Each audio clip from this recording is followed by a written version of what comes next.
Dzień dobry Państwu.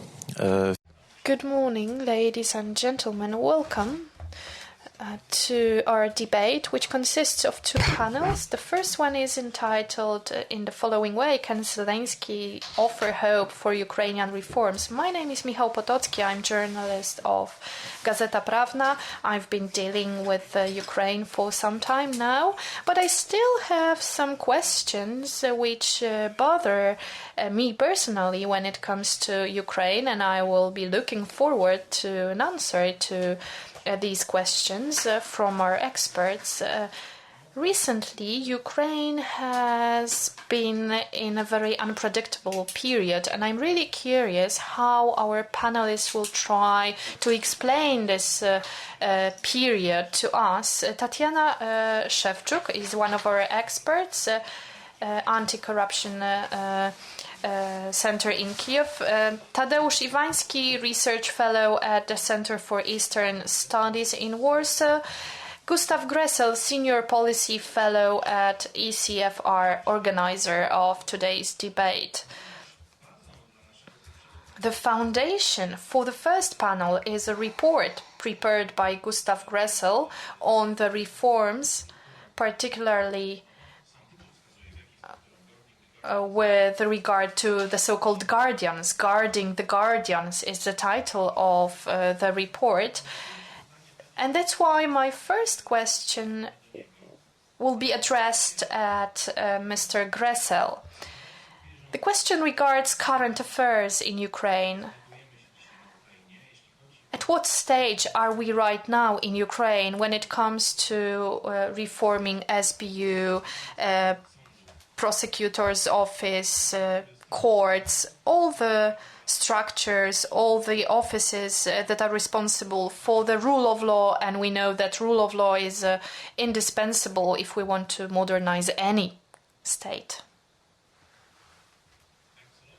Work? Okay.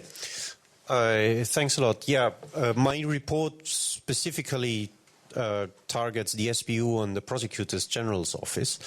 So quite a narrow fraction. We have police reform that is equally not well progressing, but is progressing a little bit. We have reform of the border guard, reform of defense acquisition process that is also processing slowly, but still processing. The Prosecutor General's office was, and the SBU was, during the Poroshenko time, one of the most problematic issues in the rule of law state. On top of that, we had some lessons learned from the judicial reform that produced fairly mixed results, to be honest. And how, now my report targets how not to repeat this kind of mistakes in the reform of these two bodies. On how Zelensky now did and where we are actually on the Prosecutor General's office with a new prosecutor, Shevchuk, who is a very different character and a different kind of person than Lutsenko, who is working quite independently and who is really engaged in the process. We see better results for now. He pledged to plug the few loopholes in the 2014 reform of the prosecutory service. So we already actually had a formal reform process of that service, but it stayed by and large on paper because the key positions in the prosecutory office and in the prosecutory service were still staffed by old regime type personnel, and Shokin, so the predecessor of Lutsenko, actually managed to bypass much of the reform by quickly appointing new prosecutors before the self-governing bodies became effective and could judge. So he quite sort of, from the perspective of the old Sistema, he preempted the reform to a certain extent. The issue that is still out in the prosecutory service is the question whether Shevchuk is sustainable. So there is the general prosecutor of Ukraine is a very specific person. He is appointed by the president. And once he's appointed, he can act quite independently, at least on paper. If he's a pure political loyalist who implements the wish of the president, he basically can do so without being checked much by other forces. If he's a sober person, he can act independently. The thing is, if you change just a little bit the law on the appointment of the prosecutor general, like not only reintroducing formal qualifications like having studied law, something that was undone by Poroshenko in the previous period, but also ask for a vetting process that, for example, the president still constitutionally chooses the prosecutor general, but the choice should be based on a recommendation by a commission staffed of prosecutors, civil society, international observers that make 3 or 5 suggestions, and you pick one. That would, for example, narrow down the chance that the next president or any other president or Zelensky, if he has a bad day, picks a total crook. Because still now we have a good prosecutor, that's fine, but we don't have any mechanism that would prevent a bad prosecutor to happen in the future. Now, on the security service, we had sort of the process that we had a national security law of 2018 that redefined the role of the SBU, that redefined the agendas of all the big security agencies. But to implement this reform, other laws and regulations need to be implemented. And there was a lot of dispute about these 3 main laws that are now in the pipeline, or some are off the pipeline: the law on the SBU, the law on state secrets, and the law of parliamentary oversight of the intelligence services. Because as far as the presidential administration was involved, basically the task to writing these laws to the SBU itself. So the agency that should be reformed should reform itself, which doesn't work. And never produced laws or draft laws that the European Advisory Mission or the Americans or NATO judged as being satisfactory.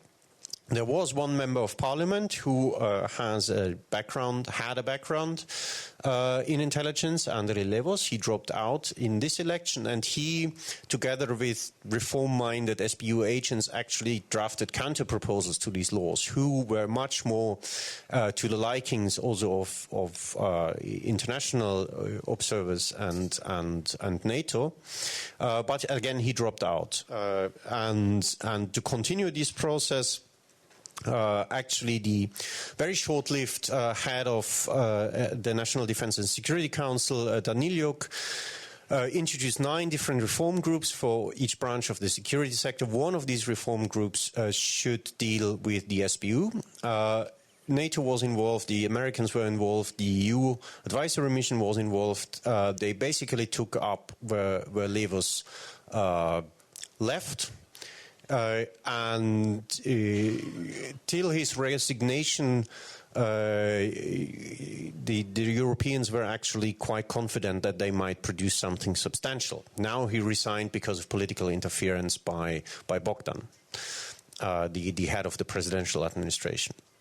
So we are kind of in a limbo where we don't know whether who will be next and whether this productive work will be continued, or whether we will again be in a situation where the bureaucracy draft their own laws, and then the international community and diplomatic service on the ground, civil society, start to protest against that, and international pressure makes the president to move back or to track back on what the bureaucracy has told him, and try to negotiate a middle ground between bureaucratic interest and interests of vested interests of the Sistema and the demands of society and the reform agenda of the DCFTA. So that remains to be seen, but for just to raise all of your awareness, the dealings of the SBU in the past years have brought so much attention that at some point even sort of the rating of Ukraine or the judgment of Ukraine as a business environment and as a place to investment was almost at stake, because local oligarchs bought local assets to do whatever job, intimidate a competitor or to provide sort of on-top investigation on whoever they disliked. And it's for the chances of Ukraine to become a proper free market and a growing economy. This reform is of utmost importance. If they stuck with this, they stuck as a whole. Dziękuję bardzo. Thank you very much. My second question is addressed at Tatiana Shevchuk. President Zelensky, well, his first 100 days in office are over. That's the traditional period after which we assume that we can assess the first steps of the parliament. The first 100 days of the parliament are not over yet, but due to the so-called turbo regime and the pace of taking decision by Verkhovna Rada, we might have impression that we are able to assess the parliament right now. That's why I'd like to ask you to assess the proposals which have been put forward by the new parliament. Are we able to make the first conclusions? Should we be optimistic or rather fear that the situation will be worse? I understand Polish, but I cannot speak yet. This first month, I would say, of the parliament makes us slightly optimistic or skeptically optimistic about the course of the reforms at anti-corruption sector. We should remember that President Zelensky was elected on two big promises of many.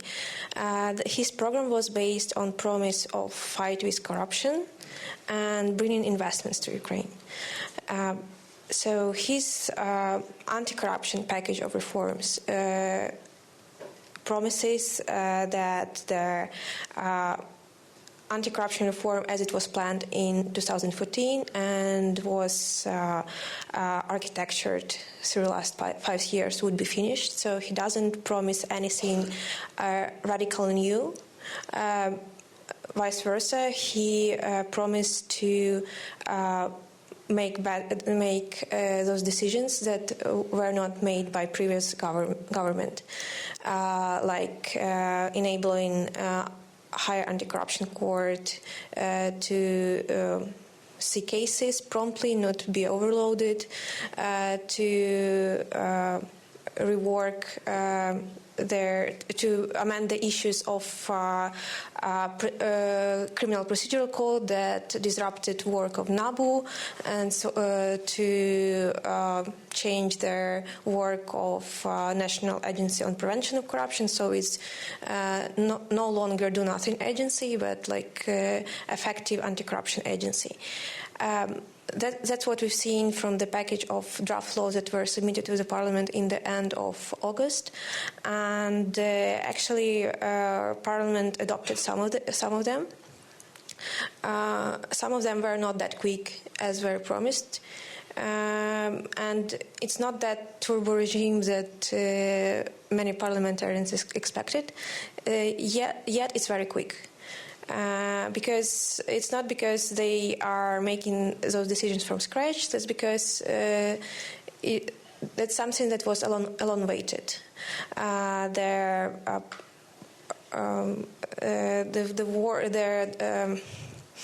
The amendments they suggested, there were all over recommendations of different European experts, of civil society experts, at least last 2 years. That was something that was discussed and should be adopted.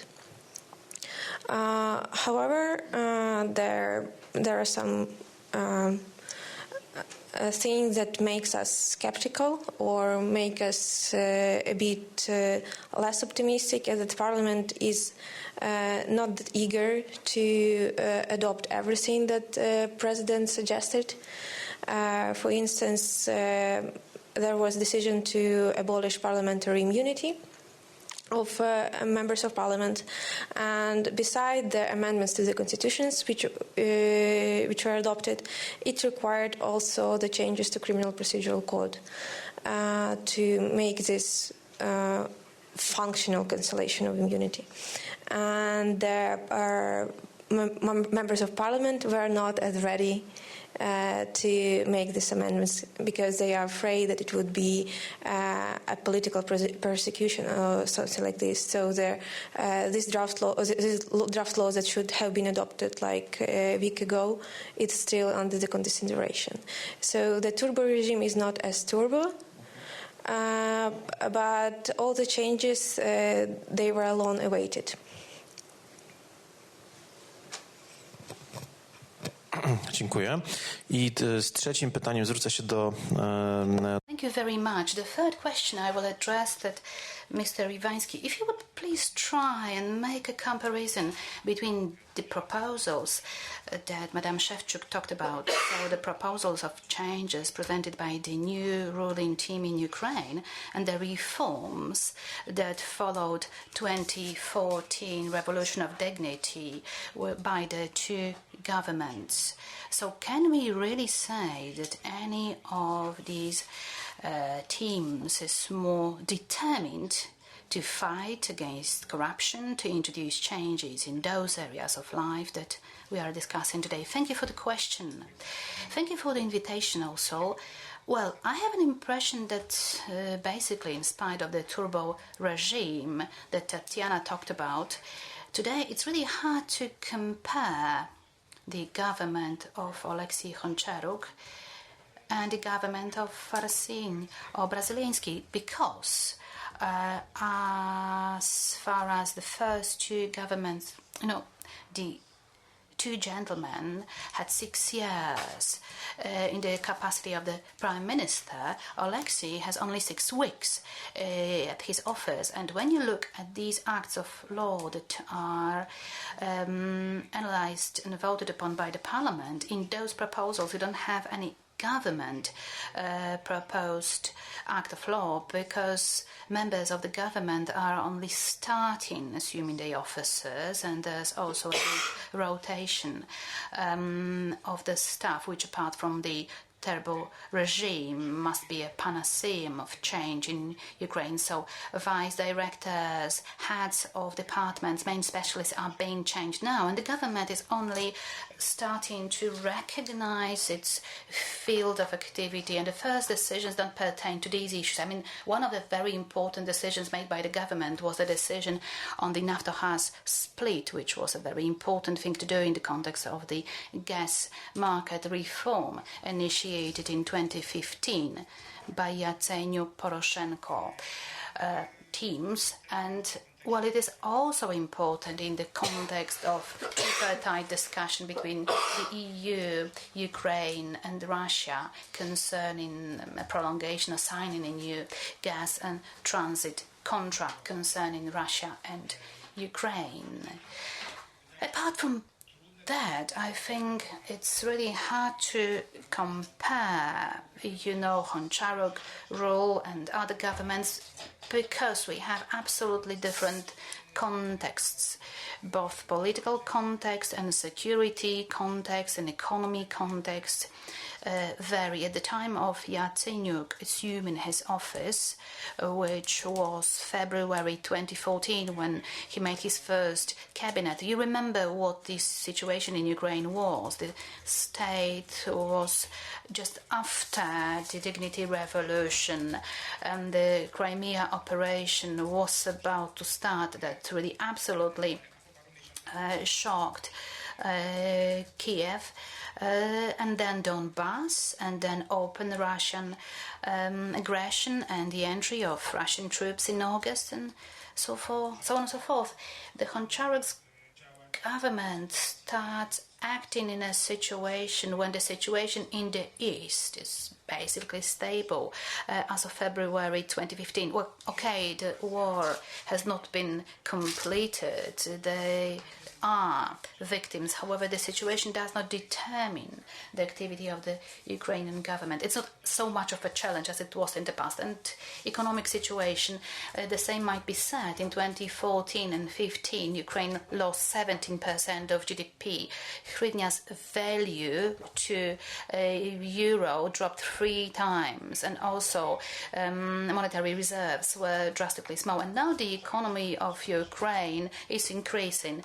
So 4.6 in the second quarter, 3.5 in the first half of this year, reserves high, also International Monetary Fund programs underway. So the situation very different. Certain similarities you might see in the government of Groysman, because he also assumed the prime minister's position at the time when the biggest challenges were perhaps not overcome but stabilized. So the east was sort of stable. The economy of Ukraine as of 2016 was on the uptake. So also politically the situation improved. Yatsenyuk, at that time when he assumed the office of the prime minister, he was a leader of the party that won in the proportional part of the elections. He was voted by 80 people in the Supreme Council, and he was also a very well experienced politician, a bit older than Honcharuk today. However, still he was younger than 40, and he at that time had managed to be the head of the parliament, the Minister of Finance, the Minister of Foreign Affairs, and he also played other important functions in the regional administration in Odessa and also in autonomic Crimea Republic. And Alexei Honcharuk has got little experience in state administration. He used to be an advisor in the Ministry of Agriculture. He was the head of an organization affiliated at the Ministry of Economic Development, and their role was to deregulate the economy and to improve the business climate.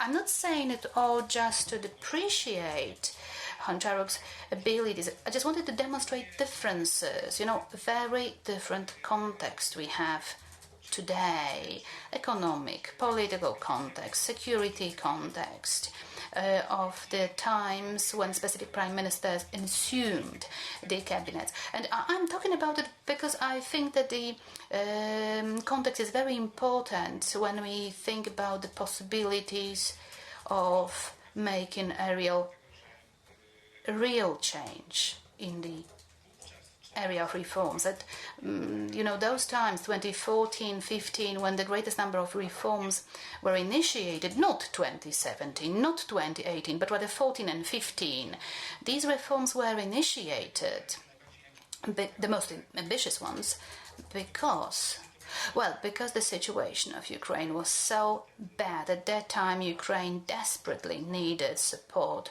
of the West, both financial support, diplomatic, political support. So with the deep economic crisis and an enemy at the gates in form of Russia.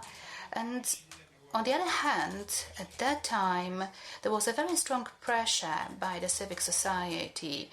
We had much more energy in those pressures than in 17 or 18. And the government was really weak. The authorities needed support by the West and were more willing to introduce changes. Now, paradoxically enough, the situation has changed. In the past, the strategy of sandwich, as people used to call it, it did work. So there was support. On the one hand, there was a pressure from the West. On the other hand, there was a pressure from the bottom. And now I have the impression, and the authorities had to show a kind of result. Whereas now, I have an impression that the situation has changed. And perhaps this is just a factor that will make authorities' determination to execute reforms become smaller. But one should remember, on the other hand, that the expectations vis-à-vis Zelenskys are really high, and according to promises of Zelenskys, we should expect reforms. And now he has all the necessary tools. He has all the necessary tools in his hands. He's got the government that he can control. He has a big fraction in the parliament, a single-party coalition, and in fact, everything depends on whether he will be determined enough to introduce the changes, how the changes will look like, in what areas we shall see them, and well, I think the final month and the turbo regime that Tatiana talked about, it sort of has shown that the form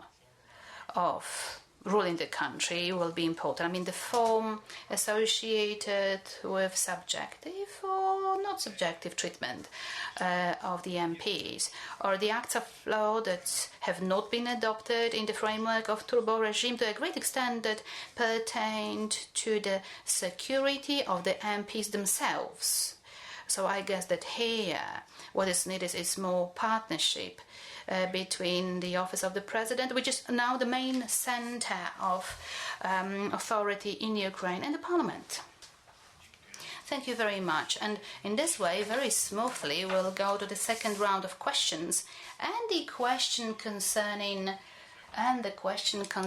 the foundation of the anti-corruption system that was developed after the Dignity Revolution. I am looking at Tatiana Shevchuk now. After the Dignity Revolution, under the pressure of civic society, because there was such a need, internal need, and there was a pressure in the West, several institutions were established, and their target was to fight corruption. National Anticorruption Office above all, but also the agency that managed the assumed assets, and also a special court and prosecutor office was supposed to be developed. Not everything worked.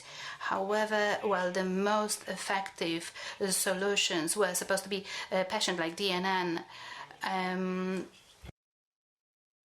from Romania. However, no big corruption scandal was terminated. And the question, why? And to take one more step forward and to look into the future, what should be done, in fact, for these institutions to really work, to really frighten fraudulent activities, and so that they could really be implemented by the current government?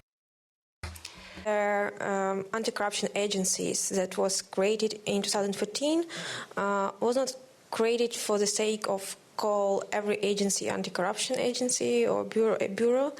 It was a desperate measure in the desperate situation, because none of the law enforcement agencies or prevention mechanism already existing in the legislation worked properly, or even worked. For instance, prevention didn't work because every agency, state agency, was preventing internally itself. That's why in 2014, when the vision or strategy of this architectural of anti-corruption agencies was visioned, the idea was to make independent institutions that could be quickly established, because it's totally possible to reform prosecutor's office, but Ukraine is not that small country, and the problems were accumulating for decades. So we could envision that prosecution office would effectively prosecute corruption offenses in 5 or 10 years. Or the judicial system would go through reforms, through the attestation of judges, and in 5 years we will have the completely transparent, effective, and just courts. But there are so many pitfalls on this way, and the judicial reform showed it.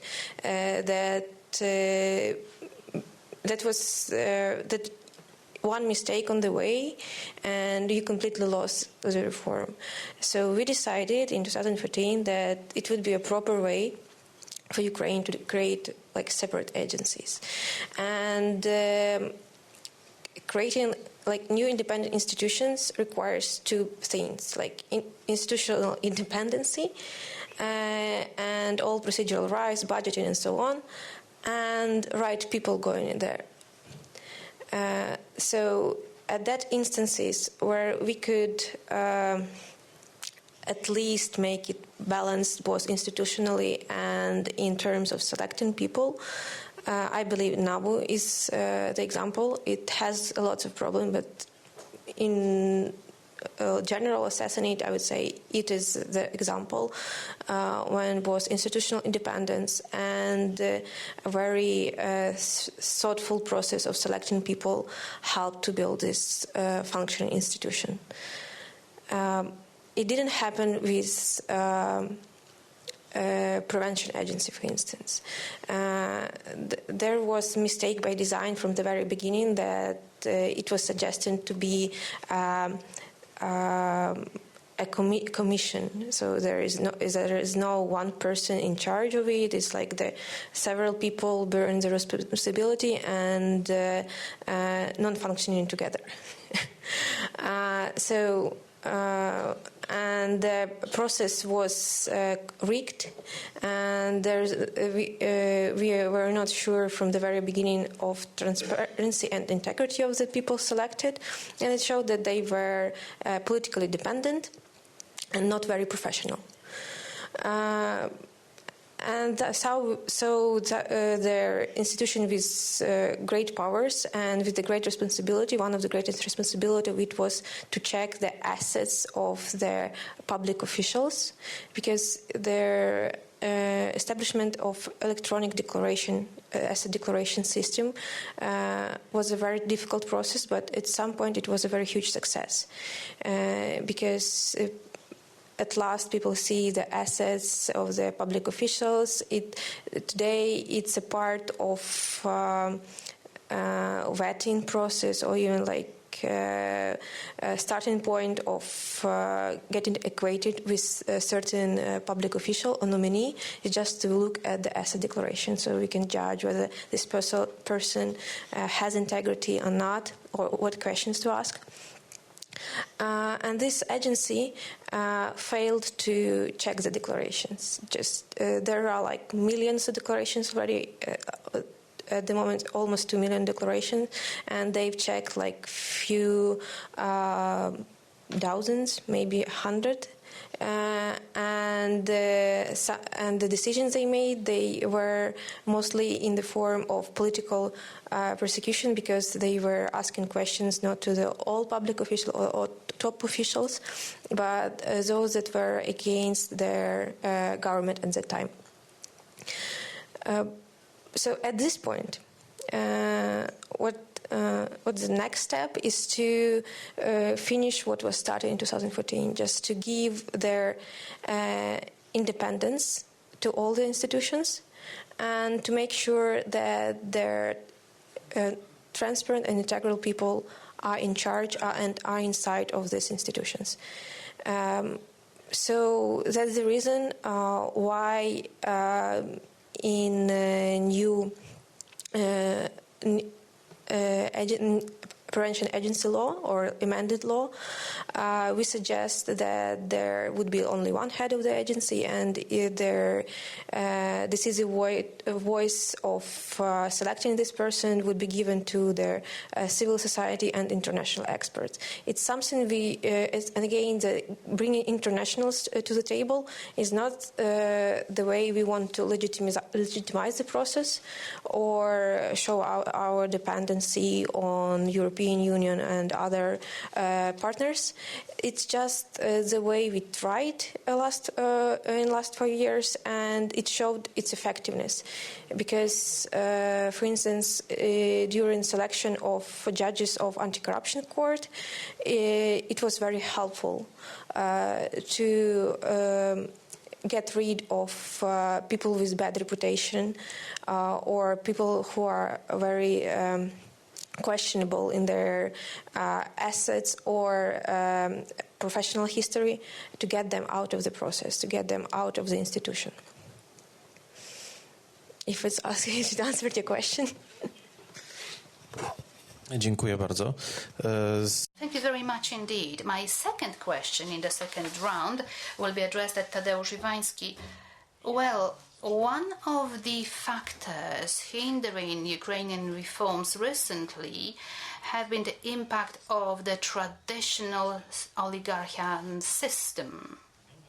The new situation in Ukraine now consists in a change, personal change, of the people with the greatest impact in the state. We have Andriy Bogdan, who, by a part of lookers on, is supposed to take care of the interests of Sistema continuously, and thus, in consequence, shouldn't we look at Ukrainian reforms with some pessimism? Or maybe things are not that bad. Thank you. Well, undoubtedly, oligarchy is something that is recurrent when we talk about reforms in Ukraine. And we need to talk about oligarchs when we want to talk about the political situation and economic situation in Ukraine. I have the impression that Kolomoisky is famous now. He wants to be talked about. He behaves as if he was a king of Ukraine. He demonstrates in a very open way the fact that he has influence when it comes to the highest cabinets in the country. And we have evidence. We have the famous photo of a meeting attended by the highest personalities, politicians in the country, president, prime minister, head of administration of president's office, Andriy Bogdan, and the first advisor of the president, Serhiy Shefir, and at the other side we've got Kolomoisky, and the topic of the meeting, of the debate, was investments in energy sector. Well, this is a situation which clearly portrays and was supposed to portray that the influence of Kolomoisky is really huge. But we might wonder, well, Kolomoisky has the competitive advantage, which results from the fact that he has known Zelensky for a long time. They have cooperated in business, TV productions. Well, I mean the TV show where Zelensky took part. It was aired on a channel owned by Kolomoisky, so he has competitive advantage over other oligarchs. But the question is, to what extent his influence is really that huge? Because maybe it's the thing that he wants us to believe, that his influence is so great. But this might not necessarily be the case. I can imagine that he demonstrates how close to the president he is, so that we all believe that he's really that powerful. For the time being, the evidence concerning his influence is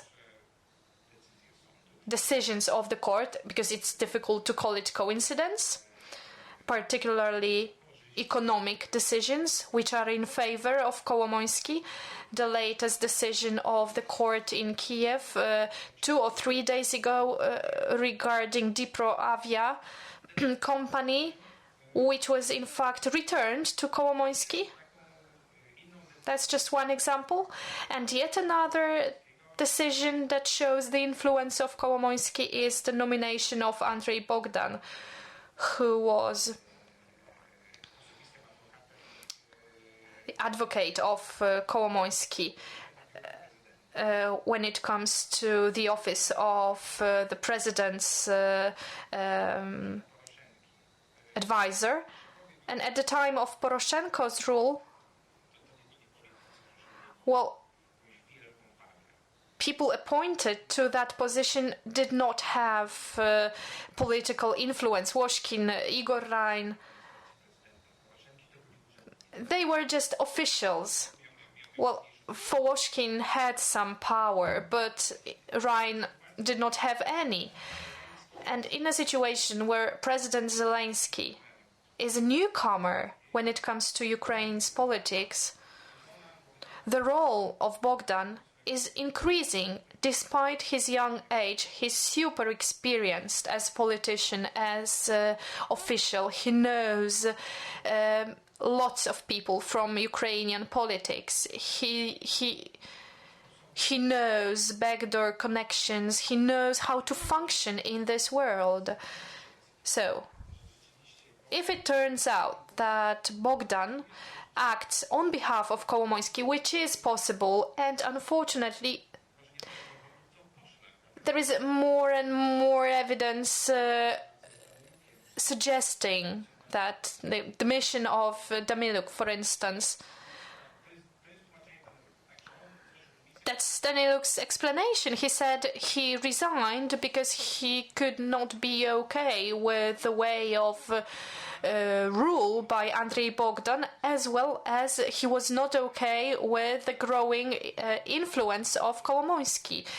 This has negative consequences for Ukraine when it comes to its perception in the Western world, because this meeting that I've talked about in President's administration office, well, resulted in a big article in New Financial Times, and we had comments that there will be no compromise when it comes to the bank that was privatized in 2016. So, to wrap up, if this is true, if Kolomoisky does have big influence, thanks to Andrei Bogdan, influence on Zelensky, this will be bad news. And we've already had the first practical implication of that. A visit of a mission of the International Monetary Fund. The main topic discussed during that visit was whether the state would return a private bank to Kolomoisky or compensate him for that loss. So there are negative practical implications. So if this turns out to be true, that his influence is that huge, this will be really detrimental to Ukraine. And we need to remember that oligarchs are an important part of Ukraine's system, and if someone says that he will de-oligarchize Ukraine at a fast pace, well, he's lying. That's impossible. This would need some miracles, such as effective judiciary system in Ukraine. As we know, it's really impossible to implement an efficient judiciary system reform in Ukraine at a fast pace. For the time being, well, Zelensky has met all the oligarchs, Akhmetov, Pinchuk, Kolomoisky, and we'll see what the effects are. Thank you. And now question to Gustav Gressel. The international factor during the previous presidential term, countries of the West, United States, European Union, were also a factor which facilitated, motivated to implement some reforms. Now, And we know that after the last transcript of a conversation between Zelensky and Trump, we know that Americans look at anti-corruption fight as a way to fight Biden, in effect. So what can we expect, not only from the United States, but also from the European Union? Does the Ukrainian fatigue impact the way or the extent to which Europe is interested in influencing the way, the direction of reforms in Ukraine? And what will be the reaction of the current president, the current parliament? What will be their reaction to the way that the West is trying to impose? It's not the West, it's Trump. And it's an enormously difficult situation for the Ukrainians. The thing is, or the only hope is that actually the bipartisan support for Ukraine was quite strong, and that Trump might hit resistance within his own party, who is within some isolated parts of the Senate on that. And that isolated part of the Senate in the Republican Party that still might stand could be the tipping point against him. But that's all in a crystal ball. It's enormously embarrassing because the Americans were a key asset in fighting corruption. Coordination between the Europeans and the Americans were enormously close, because they supplemented each other. The Europeans had most of the money. The Americans had most personnel. Especially on the intelligence service, the Americans work closest with the Ukrainian. The same is with the armed forces. Hence, they also had the biggest leverage over them. And this is the tragic that for example, this law on national security that was the starting point of intelligence sector reform was only brought about because the Americans would have withholden 250 million of foreign military aid.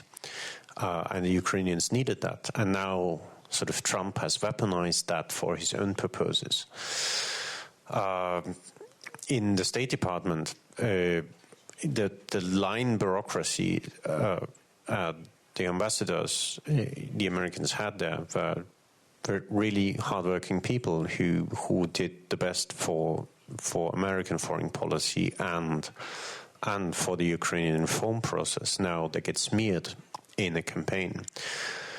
On Minsk, where the French have, I have to say, the French have fallen and now try to caught themselves up in the Kremlin.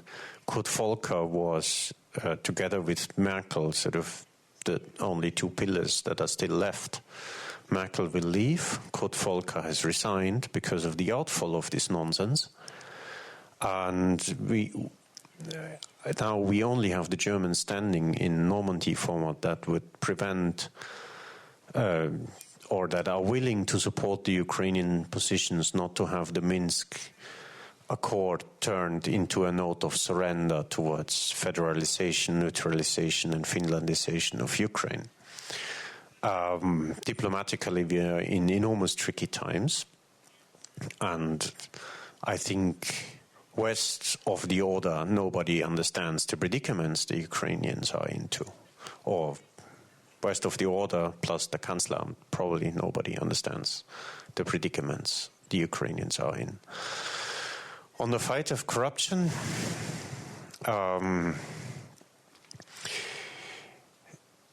the legacy of the West of being something better was eroded by how Trump intervened, because that's how usually any Yanukovych type of president would have intervened for his own personal sake. Also, we need to see how many working channels behind the doors have been disrupted by this, because people are cautious, because people don't want to communicate. Especially when you deal on national security issues, they're all sensitive, especially when you're at war. So I think we are not even there assessing the damage of this call and what he has done. Trump probably won't care, and we will need a long time to repair all this mess. What was said before, that Ukraine decreasingly is dependent on international assistance, that's true for some part. But on the other hand, the more Ukraine gets integrated economically into the West, the more they sort of, their market depends on being functioning on the terms of the DCFTA. Not only because they can export to Europe, but also because if once you produce goods to European standards and have an industry that is capable of that, you can also export to the rest of the world. And that is understood even by the oligarchs, or by some of them.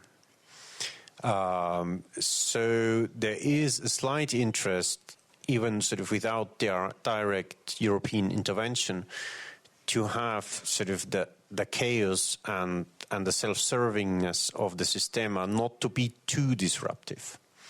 This actually was also true for the last presidency. The issue now is how will sort of the oligarchy react, and because the oligarchy itself is in a dynamic. As we have heard before, Kolomoisky is the rising star, but Admetov seems to be the biggest losing star. The crooks are sort of or the Kremlin has realigned itself, and the crooks on the ground, with Medvedchuk becoming more influential behind the scenes. So we see also here some tectonic shifts that will influence sort of the oligarchy's interest with the president, which to predict is fairly difficult, but well, let's see. Dziękuję bardzo. Mamy jeszcze pół godziny. To jest... Well, we still have half an hour. It's time for you. You can ask questions, and so that we can ask the greatest possible number of questions and also hear answers to them. If you would please be brief, if you would also introduce yourself and say to which of our panelists you are addressing your question.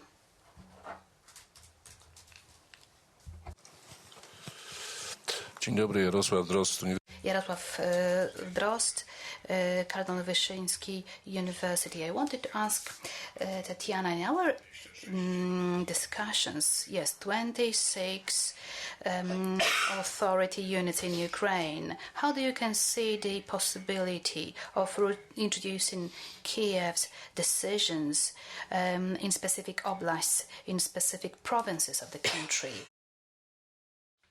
Dziękuję bardzo. Moje nazwisko. Thank you very much, Kaminskys. I'm a retired ambassador. Well, first, a very brief remark.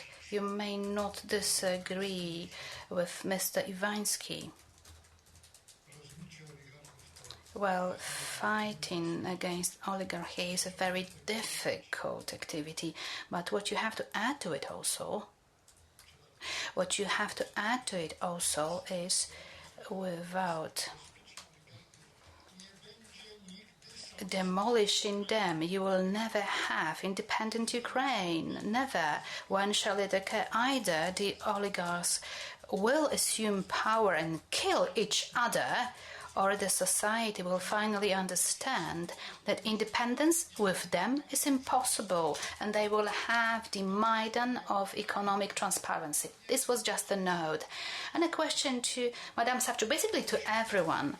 You know, among all the reforms that you've mentioned, the judiciary system, security system, I haven't heard anything about agriculture system reform. For many years I visited Ukraine, and I'm absolutely enchanted with Ukrainian crops. Well, this is really European basket, or it should be the European basket, but today I know that the land belongs to the state.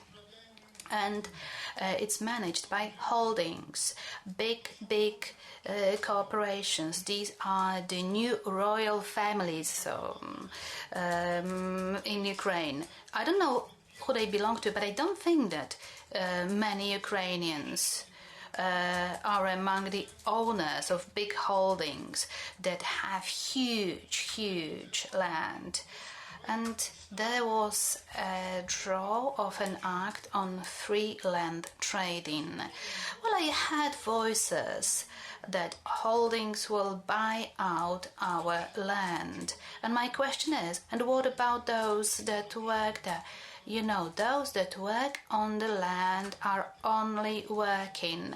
Whether it was kolkhoz or other system, they never managed the land. They can't manage the land today either. So my question is, such an act of law, can we see it in the nearest future, and what political and economic consequences it would have? Thank you. So coming back to the the regional stuff, as I understand, the current at this moment, the presidential administration is still thinking about the local elections, whether they would be taken on time as they should be, or they want to make preliminary local elections. Still, there are no legal grounds for that.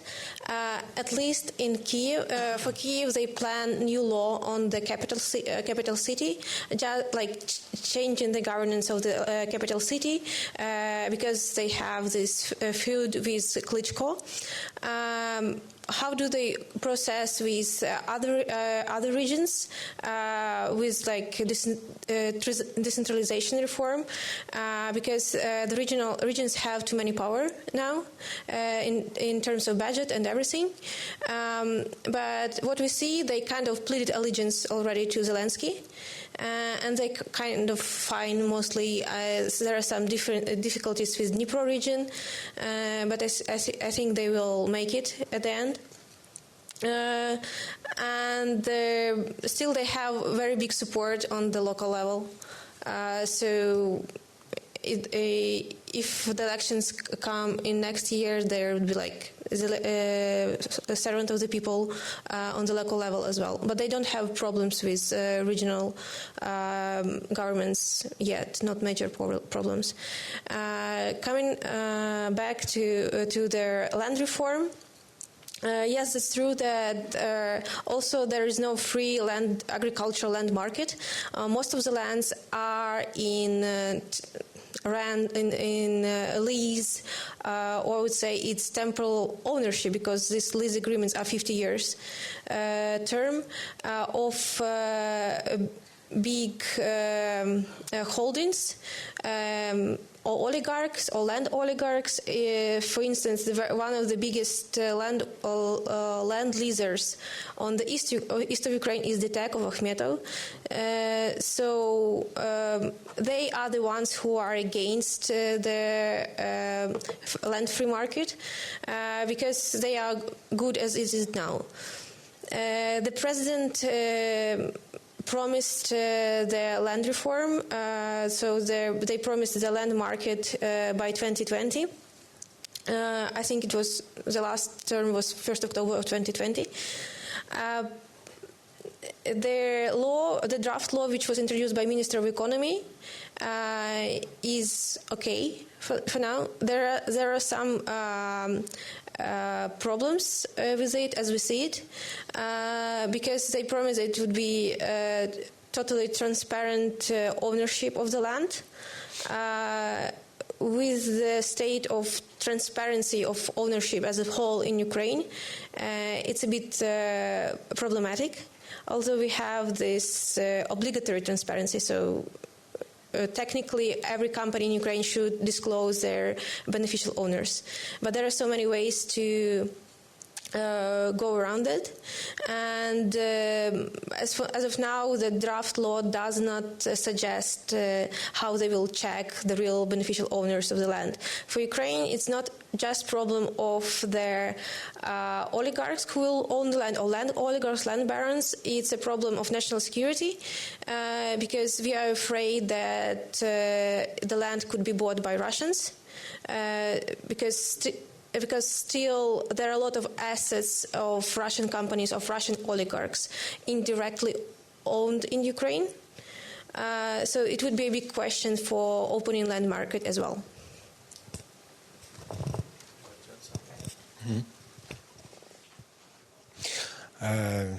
Tak, dziękuję. Yes, thank you. Well, perhaps first I will answer to the question asked by Mr. Ambassador concerning the land market reform. Maybe I will also refer to the oligarchs issue. I can't see a conflict between independence of Ukraine and the oligarchs because the last 29 years would be the best proof of it. Obviously, we may talk about the quality of independence. However, it's a fact. Well, whatever bad you say about the oligarchs, most of them accept the fact that independent Ukraine gives them a business opportunity, gives them an opportunity to make more money. As for the land market reform, it's true such a reform is being planned. At the beginning, the turbo regime was supposed to be so turbo that the reform was supposed to be adopted in October, November this year. However, afterwards, when the government was formed, another deadline was suggested, namely October next year. Well, as for the land barons, obviously there are foreign companies, Akaradin, for example. However, basically the main part of land owners are Ukrainians.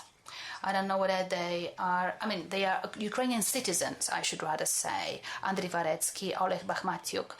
These are Ukrainian citizens, and in this way they are also building Ukrainian business and Ukrainian economy. Well, naturally, the fact that Ukraine is the only state in which there's no arable land training. You have it in Russia, you have it in Moldova. So it should be changed. Many economists talk about it. Estimations show that it would be around 3% of GDP growth annually. So definitely it really requires some analysis. It's been analyzed, it's been considered, and different fuses are proposed, so security switches. Tatiana talked about it, yes? Who's going to be the owner of the land? Now there are different concepts, and in fact you will have to look at the final version of the act that's going to be voted by the Supreme Council soon. Well, there are certain safety switches as for the concentration of the land in Ukraine within a single region. So I guess that economic consequences can be positive. As for political consequences, well, it's a big question because, well, even when you look at it in a short term, this is the only proposal of a reform that's not socially supported, because so far most of the reforms are drafts that were preceded, analyzed by the Verkhovna Rada. In most cases, they were just widely supported by the Ukrainian society. So the impeachment procedure against the president, elimination of parliamentary immunity, these reforms, politicians had promised them nearly right from the very beginning of the independence, and none of them, when they joined the government, they never wanted to execute the reform because of their own interests. Well, they did, and you may discuss in what way president impeachment. Now, it's absolutely impossible because of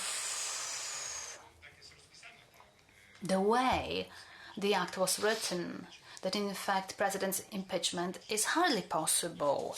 You need, if I'm not wrong, 334 votes. So it requires an incredible political consensus with 420 members of the Verkhovna Rada. Nevertheless, the reform of the land market is not socially supported, and it's a result of very many issues. So certain decrees after the Russian superpower times, and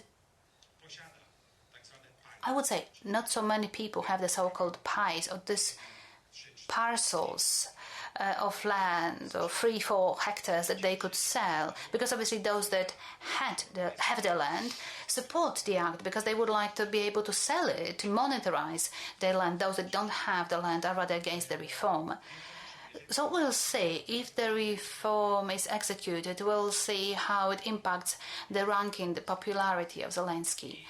And a little reference to the question by Professor here concerning decentralization.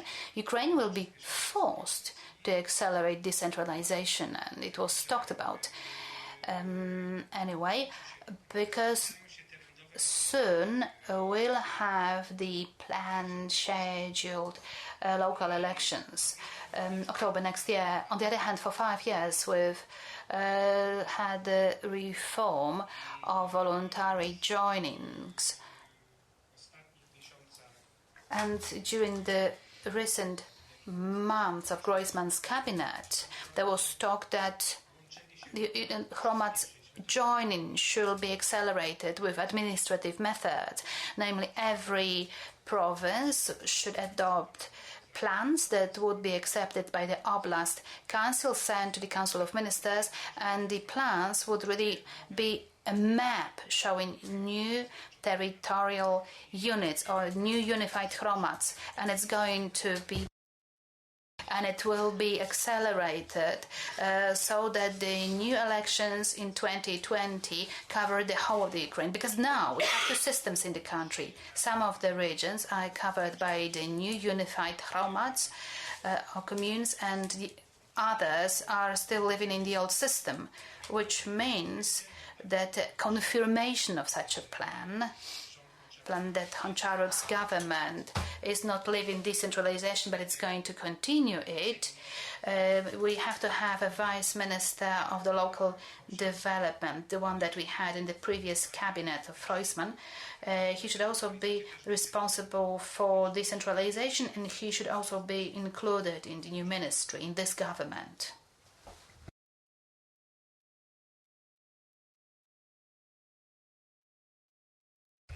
Do we have any more questions? Well, I can see one here.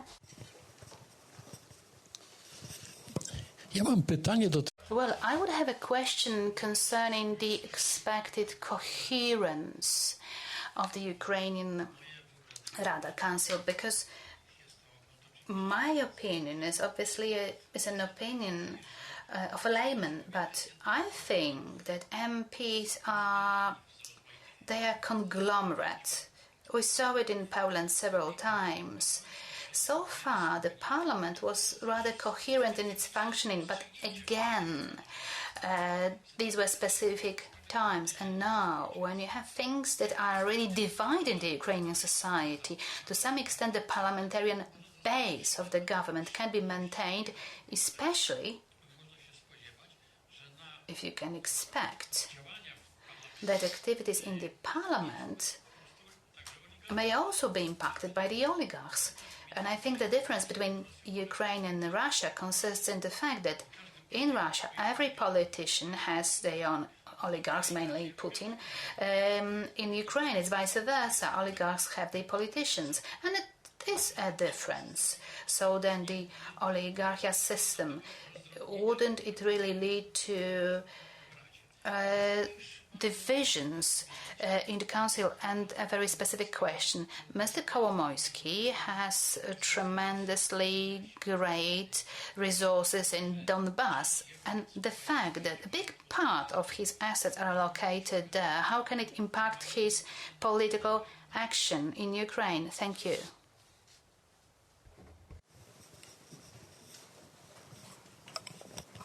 Dziękuję bardzo.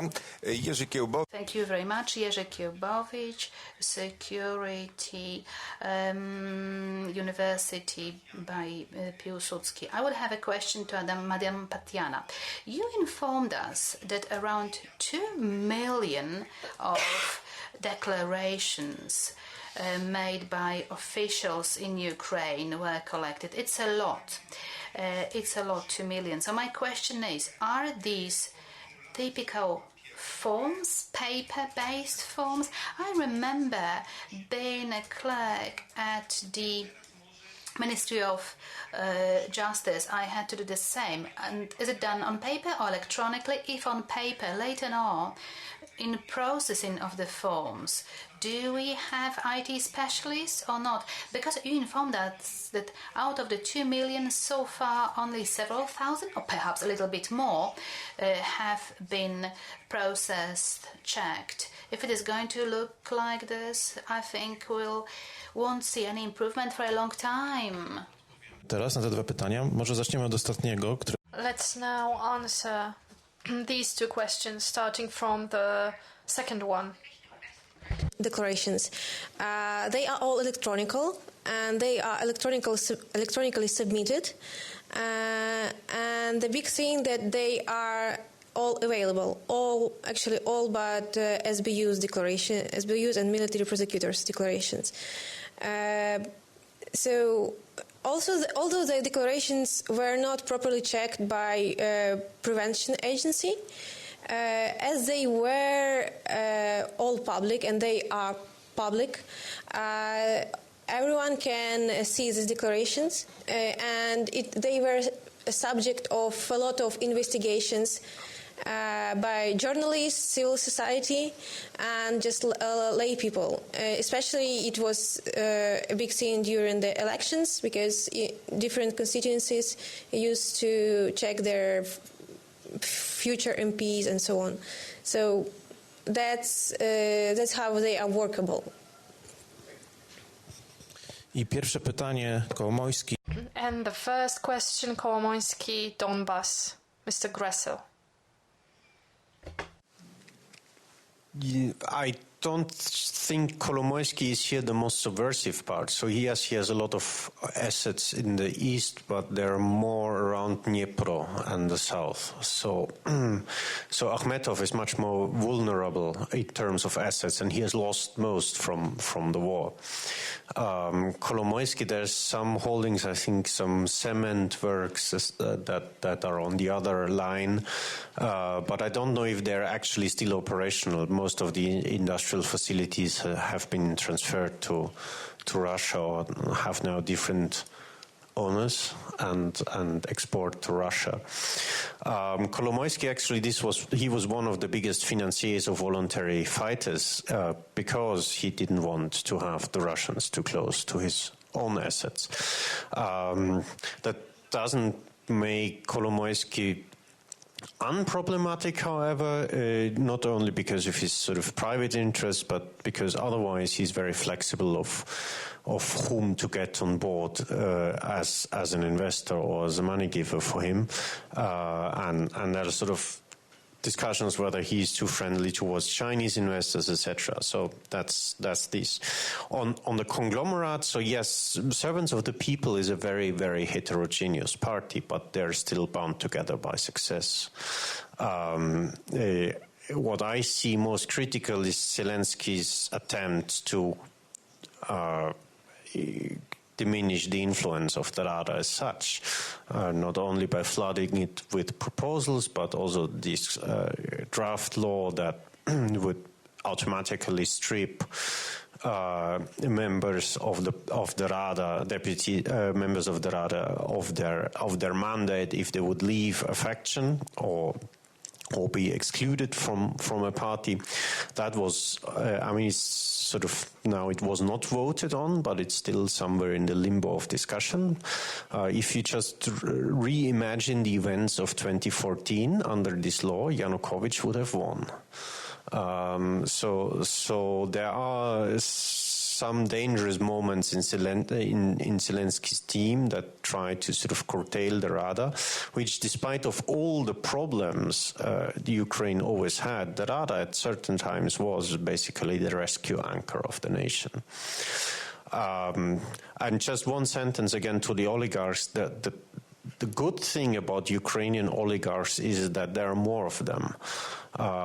So the most problematic oligarchic systems are those who are mono-oligarchic, like Moldova or like Georgia, where you have just one guy who basically hollows out the entire state. In Ukraine, it's a bit more. The state has a more comfortable role because if he's effective, he can also be the mediator between their interests. And in that role, at some point, some of the oligarchs actually accept the role of the state. And this is basically, I mean, ending or breaking the oligarchy, that won't be, but transform their roles from political arbitrators into important entrepreneurs. And that will be a long-term process.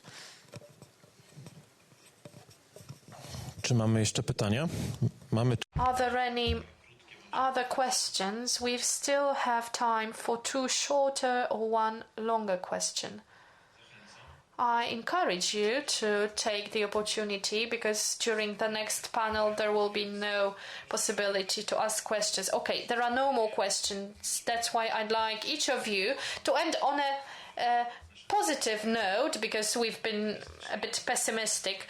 So, on a positive, optimistic note, please tell me what's the main success of reformers in Ukraine after 2014? The demand on justice, demand on anti-corruption, which we had on since 2014, is still there. It's still in public, and it transformed itself into new anti-corruption institutions and transformed itself into the political agenda. So, as Poroshenko was pro-anti-corruption reforms, now Zelensky put it into his agenda, onto his flag, and so the changes are inevitable. Pytałeś o zakończone? You asked about completed reforms or... Well, I said success. I think this implies completion. Well, I have the impression that one of the reforms that was started and completed under Poroshenko was a bank reform, which provided for the removal from the market of institutions which were parabanks, which made the banking system healthier and which gave the right signal, sent the right signal to foreign investors. And the second reform, which I would like to talk about, maybe not reform, but a process which was completed and influenced the state in a positive way. And what I mean here is diversification of gas supply ways and channels, and Ukraine became independent from gas supplies from Russia, which for the past 20 years was not the case, because gas supplies from Russia was one of the main sources of influence of Russia on Ukraine, and this has been reduced, and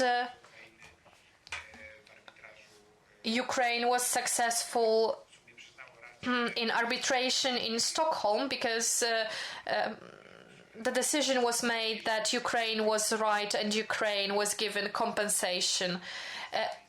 Decentralization reform is fundamental, but it has not been completed yet. We are talking about reforms which are adopted by the Rada.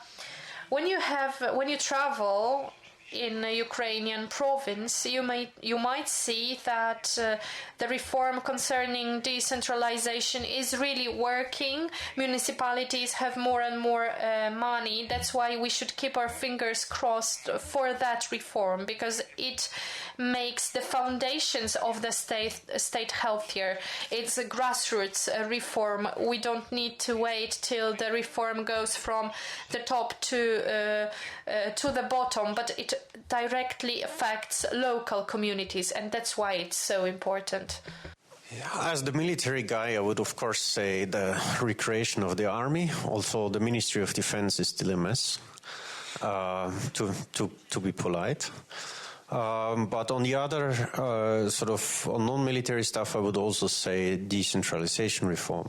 Also, it's not completed, but there's one very interesting underestimated effect of decentralization reform on sort of the political or the psyche of how politics is run and how taxes are run. When the new formed communal governments that now get a fairly large bunch of the especially income tax that is paid in their communities was introduced, and sort of each community by community was switched sort of from the old system of getting revenues to the community to the new systems. You could also see in Kyiv that the tax income generated from these communities dramatically increased after each switch of administrative system. Why?